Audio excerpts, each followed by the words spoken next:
देखिए, ऐसा है,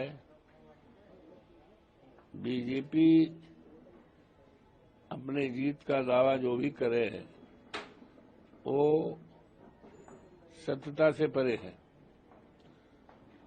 और जिस तरह चुनाव में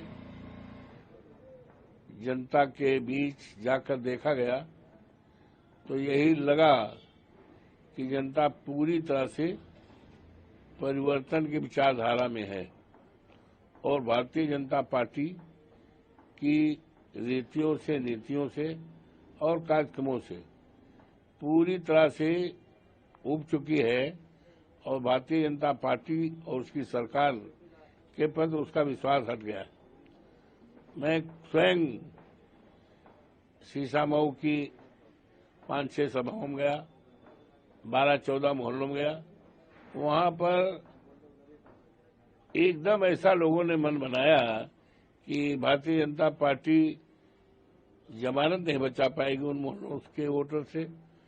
अब यही हाल पूरे प्रदेश में थी कि समाजवादी पार्टी के उम्मीदवार 9 के 9 जीतेंगे। वैसे चुनाव तो होना था 10 में, एक हमारी सीट पर होना था मिल्कीपुर जो जनपद अयोध्या में है, लेकिन भारतीय जनता पार्टी के लोग और दहशत में आ गए।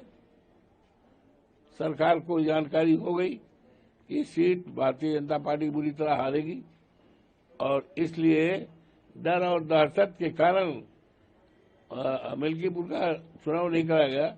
लेकिन चुनाव तो होना है, होगा, और जब भी होगा भारतीय जनता पार्टी जमानत नहीं बचा पाएगी। समाजवादी पार्टी पूरी तरह से, हमारा बेटा अजीत को टिकट दिया गया है समाजवादी पार्टी से, इंडिया का बहुत अच्छे वोट से जीतेगी। एक नया इतिहास कायम होगा। जिस तरह से जनपद अयोध्या के देवतुल्य मतदाताओं ने हमको फैजाबाद लोकसभा से जिता करके पूरे देश और दुनिया में चर्चा कराया और भारतीय जनता पार्टी को इस संदेश दिया कि अब इस देश में धर्म के आधार पर राजनीति नहीं चलेगी। अब राजनीति चलेगी आपसदारी के आधार पर, भाईचारा के आधार पर और बाबा साहब भीमराव अम्बेडकर के संविधान को बचाने। जहां तक इन चुनाव का है, इस चुनाव में भारतीय जनता पार्टी ने सारा रिकॉर्ड तोड़ दिया।